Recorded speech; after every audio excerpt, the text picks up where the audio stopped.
Well, thank you so much for giving me the opportunity to give the graduation address. And thank you to Taylor, my colleagues, my wonderful colleagues, my wonderful students for making BU such a special place over the last 3.5 decades. I want to say also that thank you for those kind words about my teaching. Actually, my favorite teaching evaluation of all times was, "She's not as funny as she thinks she is." That's brought me great joy over the years.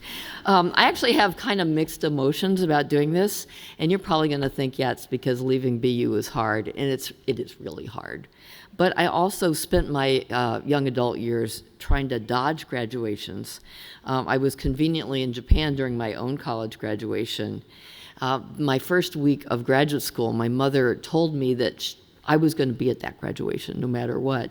And so 6 years later, I rode to the graduation on my bike, then got the stomach flu on the way home, which seemed like a cosmic sign that these were indeed things to avoid.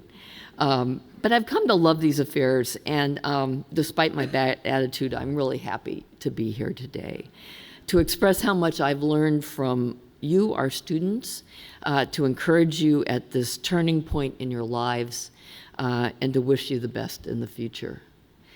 What a wonderful accomplishment. You did it. Take a moment to celebrate. Stop worrying. Enjoy the present. And take another moment to thank your parents, because they're celebrating even more than you are. Now, this moment must feel both exhilarating and frightening.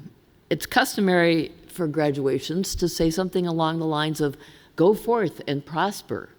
But of course, that is precisely what we want to do, but many of you may feel that these platitudes do not acknowledge the immense challenges facing us today. Many of you feel something akin to existential anxiety.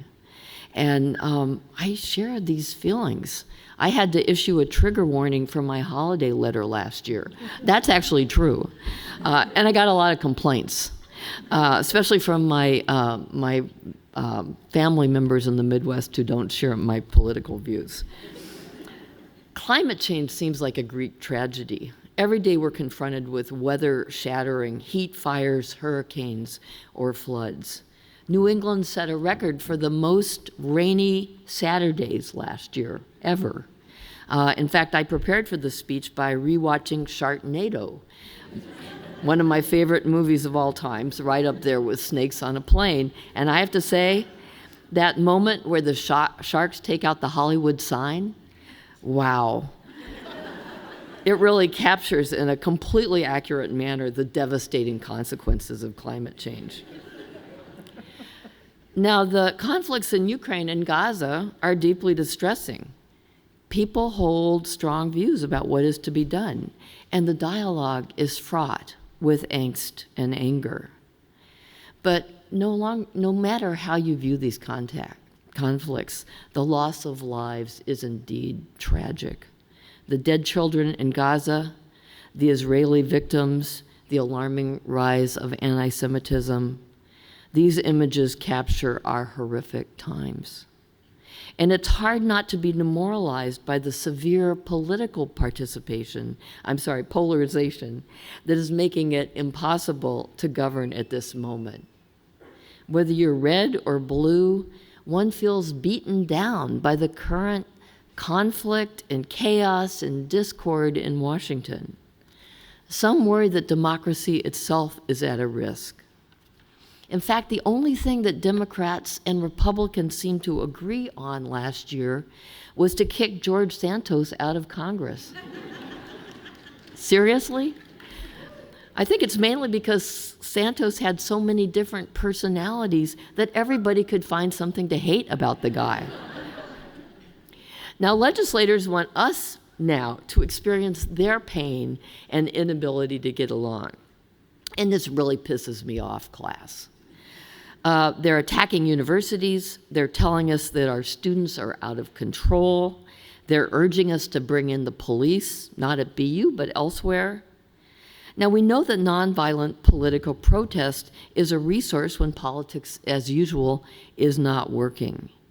And we know inside the university both to value free speech and also to guard against hateful, deplorable stereotypes.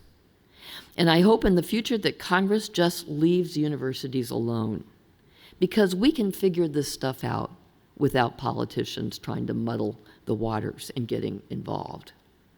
But also, news alert, we have always known that our students are out of control at times. I mean, seriously, the questions I've gotten over the years, like how to manage lives, what do I do about my roommate's Coke problem? Why did they think that I would have an answer to that? Boggles the mind. The whole point of college is to make occasional bad choices while you're figuring out who you are. And that's what you guys have been tasked to do. Case in point, if I'd married some of the guys I went out with in college, I'd be dead now.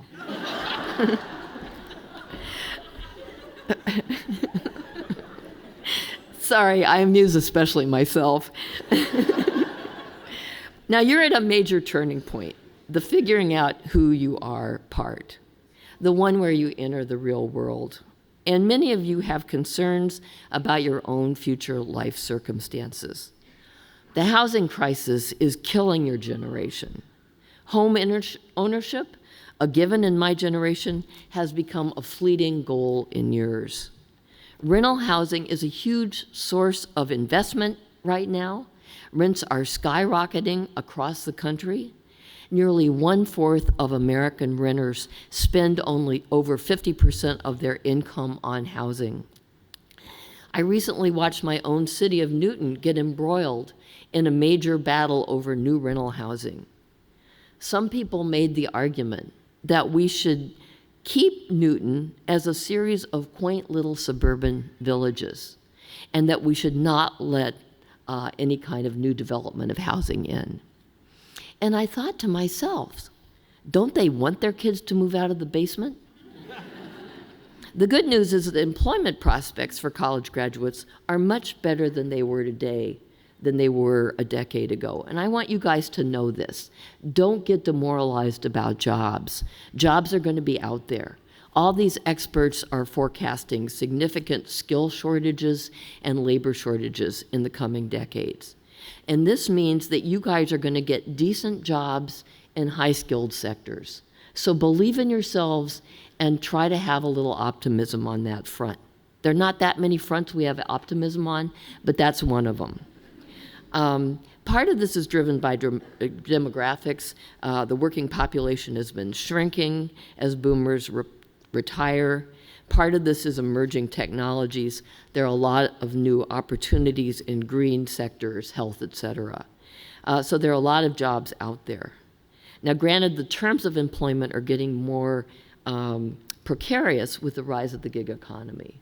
But at the same time, getting a watch at the lifetime career within a single institution, while largely a thing of the past, you are going to have interesting jobs. I was really bummed because they wouldn't let me bring my PowerPoints to this talk to kind of show you what's happening. So there's a lot to worry about, and it can feel pretty overwhelming. Nevertheless, I have a great hope for your generation. And I believe that my generation, the dreaded boomers, has a lot to learn from you. Roberta Katz at Stanford University did a study of Gen Zers, and this is what she said. A typical Gen Zer is a self-driver who cares deeply about others, strives for a diverse community, is highly collective and social, values flexibility, relevance, authenticity, and non-hierarchical leadership, and while dismayed about inherited issues like climate change, has a pragmatic attitude about the work that is to be done to address these issues. So I just want to stop for a few minutes, and I'm going to wind it up here, I promise.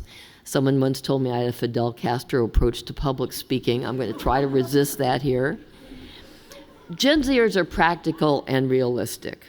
Now, I've never understood the criticism that your generation has been coddled, what with helicopter parenting, participation trophies, and psychotherapy. And parents, I want to tell you, you did a fabulous job with these folks.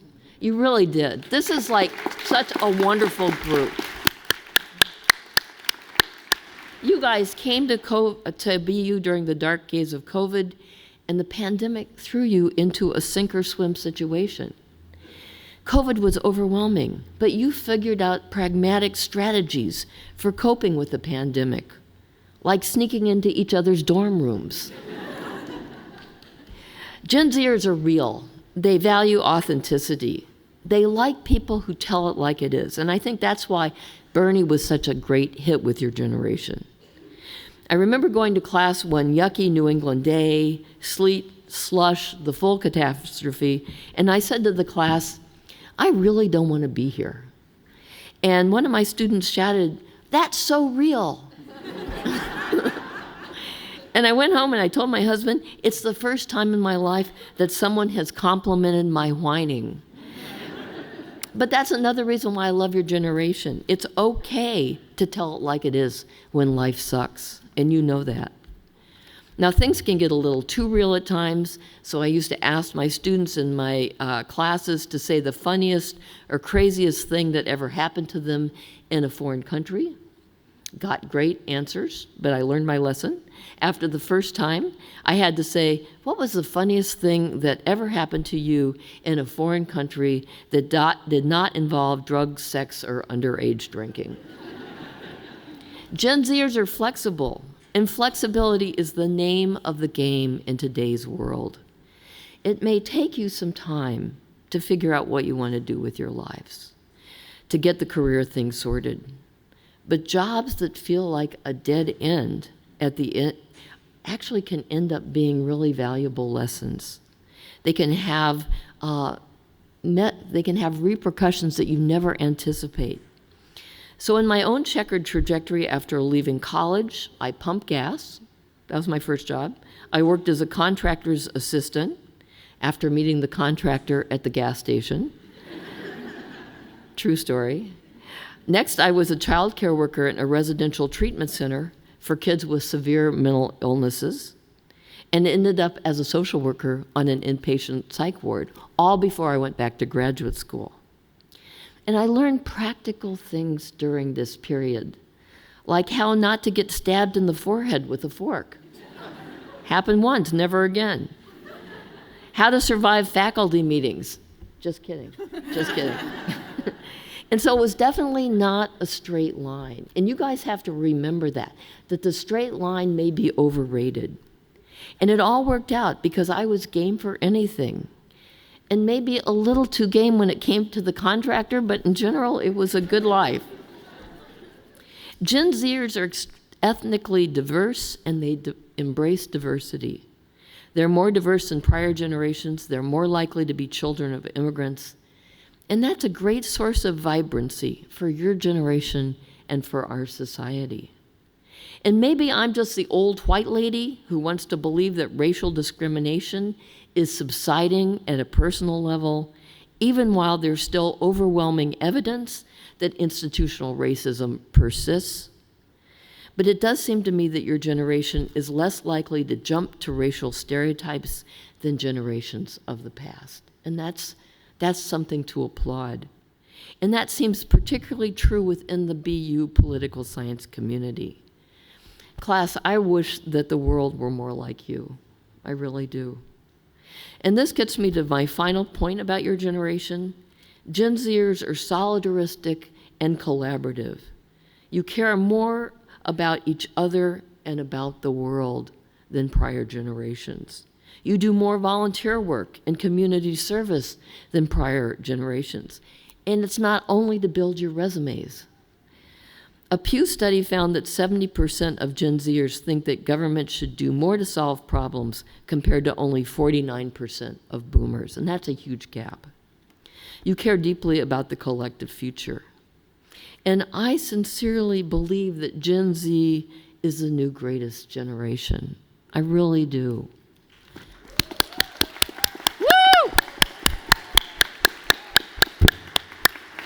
You truly are the ones that we've been waiting for. So it's customary to end these speeches with words of advice and wisdom. And here are my words to you.